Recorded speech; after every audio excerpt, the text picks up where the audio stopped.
Saludo, muy saludo a todos los amantes del deporte. Aquí conversando con José Luna todos los miércoles a las 10 de la noche y los domingos a las 12 del mediodía. Aquí, dele, inscríbase, dele me gusta para que usted pueda enterarse de todas las informaciones importantes que yo le doy aquí por este canal de José, conversando con José Luna de béisbol, donde le van a conseguir las informaciones de cómo mejorar su herramienta a sus hijos. También lo que exige un scout para firmarlo. También quiénes son los corruptos que hay en el béisbol. También cómo debe comportarse un jugador dentro y fuera del terreno. También la historial de la firma de jugadores hacia el profesional y los cambios que ellos dan. ¿Dónde están los culpables, los corruptos de cambiarle la identidad a la juventud, de engañarlo con el bono, de inyectarle sustancia prohibida para sacarle mejor provecho, no al jugador, sino a su bolsillo? Aquí, lista de todos los jugadores que yo he firmado en mi carrera. Mi historial completo de scout y después de scout. Habrán premios y fotografía y gorra para usted. Inscríbase para que le avise cuando llega el sorteo. Vamos a rifar fotografía de los héroes de los Juegos de Estrella de 1994 con su numeración registrada. Solamente se hicieron 60,000 unidades y esta es la número 44,641. Mírenlo ahí, qué bonito está eso, ese recordatorio. Tenemos para rifárselo y hacérselo llegar en cualquier parte del mundo. También tenemos aquí una revista de todo lo que pasó en el famoso estadio Three River Stadium de 1970 al 2000. Usted va a ver todas las informaciones importantes que se hicieron en ese estadio. Así es que esperamos, dígale sí al programa y le vamos a avisar cuándo será los sorteos, que habrá muchos premios aquí de importantes. Habrá gorras originales de los Piratas de Pittsburgh para que usted apoye a nuestro equipo, que vamos a ganar. Mire, fuimos campeón en el Juego de Estrella en el 94 y aquí también tenemos cuando nosotros fuimos campeones de la Liga Nacional en el 1991 fuimos champions. Miren la gorra, y vamos a ser campeón si Dios quiere en el 22. Así es que vamos a seguir conversando con ustedes cuando nosotros comenzamos con los Yankees y ahora estamos terminando. ¿Por qué terminamos con los Yankees? No me gustaba, señores, el funcionamiento que se hacía para firmar jugadores. No me gustaba. Del primer día que yo entré había una duda, porque en todos los parques que yo iba había malos comentarios y mala recomendación del equipo de los Yankees. Y yo fui tratando de cambiarlo y logré conseguir mucho apoyo con muchos entrenadores.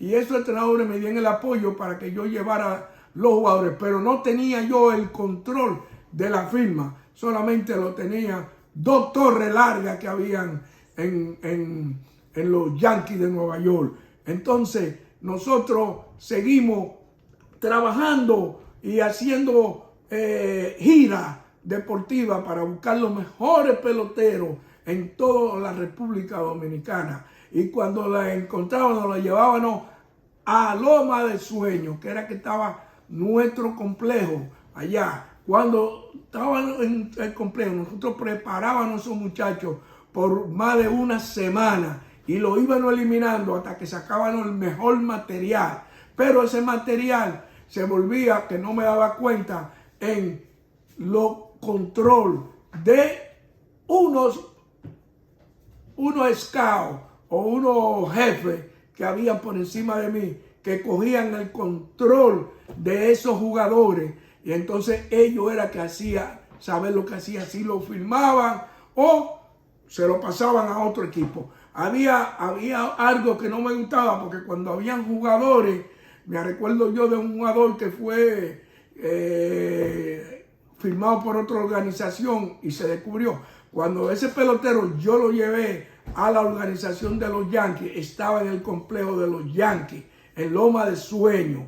Entonces ese jugador, estábamos investigando cuando lo tenemos, me sospechaba de su edad y su entidad, pero habían los directivos de unos cuantos scouts de los Yankees, ya tenían el control, y lo que hacen es que le hacen ofrecimientos y tienen varias amistades de organizaciones, de otras organizaciones, para subirle los bonos. Y ya ese jugador lo tenían en 2 millones y 2 millones y medio, lo iban subiendo para que llegara. Cuando los Yankees lo tiran a la mesa y dijeron que había un equipo que le estaban dando 3 millones de dólares a ese jugador, yo me paré de la mesa y le dije que se lo den. Pero yo creo que ese jugador no es Yankee, no está preparado, no es su entidad. Para mí no creo que ese jugador puede venir aquí a los Yankees porque no tiene su edad. Ese pelotero es más viejo.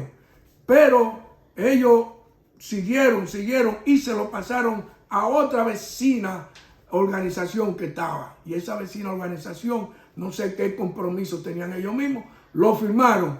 Y miren, ese pelotero tuvo que ver para votar un gerente general en Estados Unidos, un encargado de la academia de Santo Domingo. Y así por el estilo se fueron varias personas por la firma de ese jugador. Y ese jugador también le quitó la oportunidad a muchos jugadores jóvenes verdaderos que habían firmado esa organización. Pero como ese jugador le estaba por encima, según ellos, pero era más viejo que los otros, que ese es el problema. Porque si tú me dices que un jugador tiene 20 años, yo te lo voy a evaluar de 20 años. Pero si me dices que tiene 16 y yo te lo estoy evaluando de 16 para futuro, y cuando viene a ver, te lo firmo como 16 y aparece 20, me le va a quitar toda la oportunidad a los verdaderos jugadores que tienen 16 y 17 años. Entonces, con esa mafia que había, yo no podía seguir, no me gustaba que esa forma de firmar los jugadores. Entonces, cada vez que se iba a firmar un jugador, había una comunicación que no me gustaba, se trancaban a hablar y eso. Y yo, no sé, pero no estaba bien, no me sentía bien en la organización. Oía muchos comentarios y veía muchos jugadores, que esos jugadores hoy en día tienen que decir la verdad y tienen que hacer su aclaración, qué pasaba con ellos o qué pasó con ellos. Entonces, habían de esos mismos jugadores, ¿verdad?, que se firmaron, muchos no llegaron a recibir su bono. ¿Por qué? Porque los bonos se quedaban entre los directivos. Entonces, yo lo que digo es que ¿dónde están los que apoyaban eso? No solamente en esa organización, sino en las demás organizaciones, porque no solamente es la organización que yo estaba, sino yo también oía esa misma historia en la mayoría parte de la organización, que cada uno de ustedes ahora que está fuera del béisbol, los jugadores, los entrenadores que han sido estafados, han sido engañados, deben comunicarlo y mandarme un mensaje aquí Conversando José Luna, que estamos haciendo la lista. Y mire la lista que yo tengo aquí de todos los jugadores que yo sospecho de que hubo mafia y que hay que investigarlo. Todos estos jugadores, todos estos nombres que yo los tengo, es que yo lo oía y sabía que estaba pasando algo mal. Así es que ustedes deben mandarnos su queja y la formación de qué le pasó, porque estamos haciendo un reclamo general a ver quiénes son los culpables y que paguen los culpables antes de que Dios se lo lleve para allá, para el otro mundo, que paguen aquí en la tierra lo que han hecho. Y hay muchos que se han muerto que se llevaron eso también, se llevaron todo ese engaño con esos muchachos. Entonces, ¿qué pasó? Ahí también al final yo dejé, porque ya como yo no era parte, ¿no verdad?, de las conversaciones que se hacía con la firma de mucho interés, me sacaron a mí de mi cargo, ya me tenían afuereado, alejado de la organización. Y ahí nombraron, que nombraron por mí, a los 3 o 4 meses, o a los 6 meses, fue dejado libre con un problema que se destacó, que rompían la soga a él. A mí no se rompía la soga porque yo no apoyo lo malo, no apoyo lo malo, yo voy con la verdad. Y por eso me alejaban a mí de la firma de los peloteros y los compromisos. Los peloteros que yo firmé ahí, ustedes deben dar fe. Si no recibieron lo que yo les prometí que podía prometerles, y si no lo recibieron, y si hubo que darle un centavo a alguien, como la mayoría que tuvieron que dar dinero. Así es que ahí para terminar, hubo una persona que me ofreció un trabajo de que íbamos a hacer un recorrido para buscar jugadores jóvenes, para hacerlo tirar más, 5 o 10 velocidad, millas, más, sin inyectarle nada, solamente con unos ejercicios. Eso fue una persona que en el próximo semana voy a detallarle el nombre y la lista de los peloteros que fueron a ese recorrido. Lo tuvimos por menos de 3 o 4 meses, a ver si sacaba la milla, y nunca nos subieron una milla. Yo renuncié o no me renovaron mi contrato por ese motivo. Y así salir de los Yankees.